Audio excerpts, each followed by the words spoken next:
പാൽപുട്ടും പഴം സ്റ്റൂവും ഇങ്ങനെ ഒരു കോമ്പിനേഷൻ ട്രൈ ചെയ്തിട്ടുണ്ടോ? നല്ലൊരു അടിപൊളി ഐറ്റാണ് കേട്ടോ. അപ്പോൾ നമ്മുടെ പാൽപുട്ട് റെഡിയാക്കാനായിട്ട് തേങ്ങ ചിരകിയതിലേക്ക് പാൽപ്പൊടി ചേർത്ത് നന്നായിട്ടൊന്ന് മിക്സ് ചെയ്ത ശേഷം മാറ്റി വയ്ക്കാം. രണ്ടും ഒരേ അളവിലെടുക്കണേ.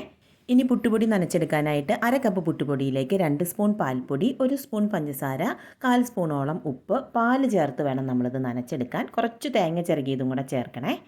ഇനി നമ്മൾ സാധാരണ പുട്ടുണ്ടാക്കുന്ന പോലെ തന്നെ നമ്മൾ റെഡിയാക്കി വെച്ചിരിക്കുന്ന ആ തേങ്ങ പാൽപ്പൊടിയുടെ കൂട്ടും പുട്ടുപൊടിയും ഒന്ന് ലെയർ ചെയ്ത ശേഷം ആവി കയറ്റിയെടുത്താൽ മതി. പുട്ടിന് ആവി കയറി വരുമ്പോഴേക്കും നമുക്ക് നമ്മുടെ പഴം സ്റ്റൂ റെഡിയാക്കാം. അതിനായിട്ട് ഞാനിവിടെ ഞാലിപ്പൂവൻ പഴമാണ് കേട്ടോ എടുത്തിരിക്കുന്നത്.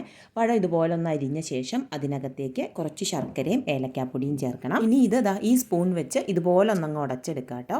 ഇനി ഇതിലേക്ക് നമുക്ക് പാല് ചേർക്കാം. തേങ്ങാപ്പാൽ വേണ്ടവർക്ക് അങ്ങനെ ചേർക്കാം, അതല്ല പശുവും പാലാണെങ്കിൽ അങ്ങനെയും ചേർക്കാം. രണ്ടിനും നല്ല രുചിയാണ് കേട്ടോ. നമ്മുടെ ഈ പാൽപുട്ടുണ്ടല്ലോ, വെറുതെ ഇങ്ങനെ തന്നെ കഴിക്കാനും നല്ല രുചിയാണ് കേട്ടോ. അപ്പോൾ ഈ ഒരു കോമ്പിനേഷൻ ട്രൈ ചെയ്ത് നോക്കാത്തവരുണ്ടെങ്കിൽ ട്രൈ ചെയ്ത് നോക്കിയിട്ട് ഫീഡ്ബാക്ക് അറിയിക്കണേ.